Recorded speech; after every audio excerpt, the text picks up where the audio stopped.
Hey there, so today we have another review, and this is a beer from Ballast. This is Spruce Tip Sculpin, so I didn't actually know this one is coming out, so we're in the season of winter, so why not throw some Spruce Tips in an IPA. So first off, this one is about 2 months fresh, almost as fresh as I get it into the market, so let's dig into it. Yeah, let's see how this one turns out. So it looks like Sculpin. It comes in a light amber color, medium haze on their off-white head. Let's get the aroma. Honestly, this smells like Sculpin. This sweet orange marmalade character, a little bit of that kind of honeyed baklava, sweet biscuity malt character. Sweet baklava and then light biscuit malt. Just orange drying for days, just ripeness, and then even some dried orange peel. Yeah, and then maybe a little bit of pine on the back end. Cheers.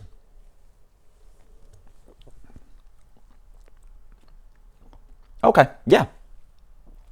So that's interesting. If you're worried about this beer being too sprucey, don't worry about it. This is actually not that sprucey of a beer. So what I will say about it is that it's just a little bit of accent underneath a Sculpin, or I guess on top of a Sculpin. So if you have an old fashioned and you get an orange peel and sort of like expressed oils into that old fashioned, you sort of get a hint of it. Doesn't really taste like there's orange juice in your old fashioned. If you don't know how to make old fashioned, don't muddle your fruit into there. But yeah, it's sort of like the oils of the spruce are just sort of dancing around in the beer. It's pretty much Sculpin. If you gave me this blind, I don't know if I'd be able to pick out that spruce was in here. Not really. Yeah, see, not really. I'm looking for it. So it's Sculpin all the way, and then in the middle, there's this just like hints of like, it's not even spruce. It's almost like mint.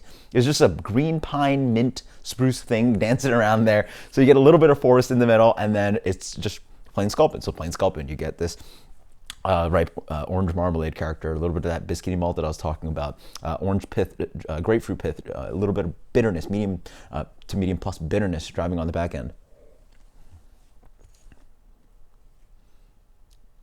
Yeah, a little bit of candied sweetness. It's also a weird kind of like, what is that? I don't know. It's somewhere where the malt sort of ends a little too quickly, and then the bitterness doesn't quite come in, and there's just something like left on the palate. I'm not quite sure if it's oxidation. I mean, this is only 2 months old, but yeah. So there's, yeah, a nice sweet kind of fruity character of the Sculpin coming in. Just a hint of that kind of green sprucey pine mint thing in the middle. Proper bitterness.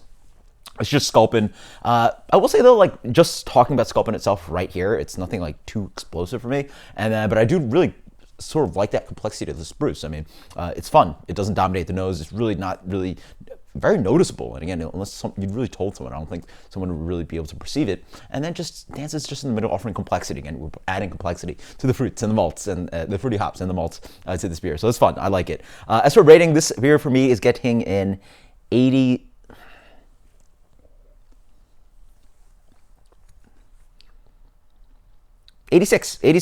This is Ballast Point Spruce Tip Sculpin. Until next time, guys. Cheers. Later. Let me know what you think about this beer, and if you think that I should review any of the other variants of Sculpin. I know I haven't had any of those in a long time. So until next time, guys. Cheers. Later.